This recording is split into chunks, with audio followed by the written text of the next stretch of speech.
Bonjour, aujourd'hui je vais traiter les tableaux dans C#. Jusqu'à maintenant, on n'avait utilisé que des variables simples, comme des entiers, des chaînes de caractères et des nombres décimaux, ce qu'on avait appelé des int, des strings et des floats, ou des doubles. Donc si je souhaiterais utiliser un ensemble de variables de même type, je vais faire appel à ce qu'on appelle des tableaux. Donc ce sont tout simplement des structures de données qui me permettent de manipuler et d'utiliser plusieurs variables de même type. Imaginons que j'ai 4 variables qui sont de même type et je souhaiterais les manipuler. Dans ce cas, je vais utiliser un tableau où je vais stocker toutes ces variables. Ce qu'il faut savoir, c'est que les variables qui sont stockées dans un tableau, elles ont des indices. C'est comme une sorte d'adresse qui me permet d'accéder à ces éléments. Le premier élément, il a l'indice 0, le deuxième, il a l'indice 1, ainsi de suite. Ce qu'il faut retenir, c'est que les tableaux ou les indices des tableaux commencent toujours par un 0. Pour donner un exemple, je vais prendre une résidence des étudiants, où la première chambre est occupée par Sophie, et dans ce cas-là, il a le numéro 0, ou l'indice 0, Bernard la deuxième chambre, ainsi de suite. Les indices dans ces cas-là, c'est les numéros de chambre. Si je prends un deuxième exemple, un œuf par exemple, où le premier emplacement est occupé par un lion, le deuxième par un tigre, le troisième par un singe et le quatrième par un éléphant.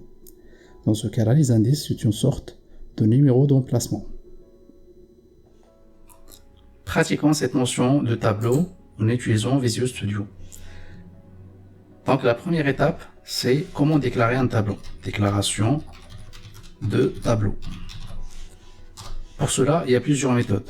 La première, il s'agit d'abord de donner le type des variables que je vais stocker dans mon tableau, de crochet et le nom de mon tableau.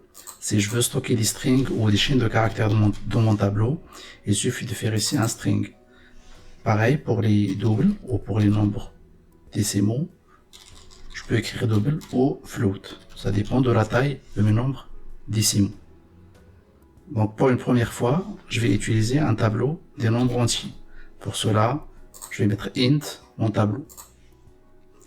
Il y a une deuxième méthode qui consiste à déclarer d'abord le type de mon tableau, après de crochet le nom de mon tableau et new int 5. Donc là, ça me souligne ça en rouge parce que tout simplement, j'ai deux variables avec le même nom. Je vais supprimer ça. Et ce que ça veut dire, ce que j'ai écrit ici normalement, c'est qu'il y a le type des variables que je vais stocker dans mon tableau, le nom de mon tableau, et ce que vous voyez ici normalement, c'est la taille de mon tableau. Dans ce cas-là, j'aurai un tableau qui va me permettre de stocker 5 nombres entiers. Cette syntaxe, on va la voir en détail quand on va aborder la notion d'objet et de classe, ou ce qu'on appelle la programmation orientée objet. Il y a une troisième manière pour déclarer un tableau, ça consiste à donner le type, le nom du tableau, new int, comme tout à l'heure, et là, je vais ajouter les éléments que je vais stocker dans mon tableau. Donc toujours, il me souligne ça en rouge parce que j'ai deux variables avec le même, ou deux objets avec le même nom. Vous verrez que par la suite, tout est objet dans C#. Un tableau, c'est un objet, un string, c'est un objet, ainsi de suite. Donc là, j'aurai ces éléments-là qui seront stockés dans mon tableau. Pour déclarer un tableau, je vais vous montrer une dernière méthode. Elle consiste tout simplement à garder cette même syntaxe-là et à supprimer new int. Donc c'est la même chose, ça revient à déclarer un tableau où je vais stocker ces chiffres-là. Pour afficher les éléments d'un tableau, il y a une manière spécifique de faire. Là, je vais utiliser la fonction qu'on utilise toujours writeLine pour l'affichage. Et entre parenthèses, je vais mettre mon tableau et à chaque fois, je vais mettre l'indice de l'élément que je souhaiterais afficher. Donc là, j'ai mis l'indice 0, c'est-à-dire que mon programme, il va m'afficher le nombre 1. J'exécute. Et dans la console, normalement, j'ai 1. C'est-à-dire le premier élément avec l'indice 0 de mon tableau. Si je souhaiterais afficher le deuxième élément de mon tableau, il suffit de donner ici l'indice 1. C'est pour ça tout à l'heure, quand j'ai expliqué la notion de tableau, j'ai insisté sur la notion d'indice. Un tableau, il commence toujours par l'indice 0. Si je relance mon programme, dans ce cas-là, j'aurai 3, ce qui est équivalent au deuxième élément de mon tableau. Je peux aussi afficher la taille de mon tableau. Pour ça, il suffit que je fasse mon tableau.length. Si j'exécute, j'ai la taille de mon tableau qui est affichée ici, c'est-à-dire 5 éléments. Si je veux afficher tous les éléments de mon tableau, je vais utiliser une boucle. Pour cela, je vais déclarer une variable int i que je vais initialiser à 0 et je vais faire un while i inférieur à la taille de mon tableau. Je peux faire ici mon tableau.length ou mon tableau ou i inférieur à 5. consoleWriteLine, la fonction qui permet d'afficher un texte ou un élément ou une variable. Et là, je vais mettre la variable, c'est-à-dire mon tableau indice i. Sans oublier d'incrémenter ici le i.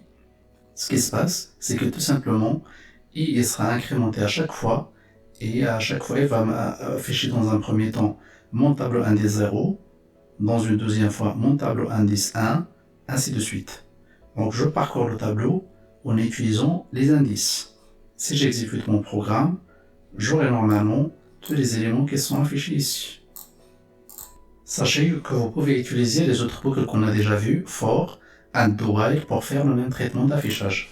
Il y a une autre boucle ou un autre type de boucle qu'on peut utiliser dans ce cadre-là, c'est-à-dire pour afficher les éléments d'un tableau. Il s'agit de la boucle for each. Donc pour sa syntaxe, on met for each, on met le type de la variable ou des variables de tableau. Après on déclare une variable, c'est une sorte de déclaration qu'on fait ici. On peut l'appeler comme on veut, élément. Et mon tableau, j'affiche élément.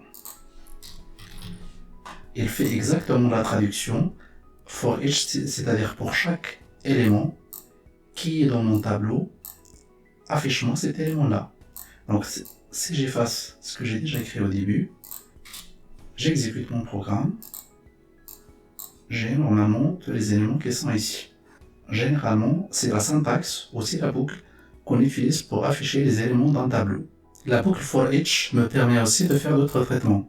Par exemple, si je veux que tous les éléments de mon tableau soient multipliés par 10, il suffit d'ajouter ici consoleWriteLine élément x 10. Je vais ajouter ici un affichage, juste pour distinguer les éléments avant et après la multiplication. Donc là, je vais écrire après multiplication par 10. J'exécute mon programme, et là, normalement, il va m'afficher les traitements à chaque fois. 1 après multiplication par 10 est égal à 10. 3 après multiplication par 10, 30. 5, ainsi de suite. Juste pour vous dire que la boucle for each permet de faire beaucoup de choses. Pas uniquement l'affichage des éléments, mais je peux toujours faire des traitements à l'intérieur, dépendamment de votre besoin. Avec les boucles, je peux aussi faire d'autres opérations, par exemple la recherche, la suppression ou l'ajout d'éléments à mon tableau. Imaginons que je souhaiterais rechercher un élément, que j'ai appelé ces éléments recherchés, dans mon tableau. Pour cela, je vais ajouter une condition à l'intérieur de la boucle for each, en disant à la boucle, vous allez parcourir le tableau, et si vous trouvez qu'un élément du tableau est égal à l'élément recherché, tu vas m'afficher cette phrase-là. L'élément recherché plus existe dans le tableau. Dans ce cas-là, l'élément recherché est égal à 9. Si j'exécute, j'aurai normalement cette phrase qui va s'afficher une seule fois, parce que tout simplement, j'ai une seule occurrence du chiffre 9. J'exécute mon programme, et là, G9 existe dans le tableau. Si par exemple j'ai plusieurs occurrences dans mon élément, dans ce cas-là, je vais mettre 3 occurrences, cette fois-ci, mon programme, il va m'afficher cette phrase-là 3 fois. Alors, comme vous le voyez ici, j'ai la phrase 9 existe dans le tableau 3 fois. Donc il y a pas mal d'opérations qu'on peut faire sur les tableaux, qui restent des outils ou des structures de données qui permettent de stocker plusieurs éléments de même type. Ça sera tout pour cette vidéo, je vous remercie beaucoup et je vous dis à la prochaine vidéo.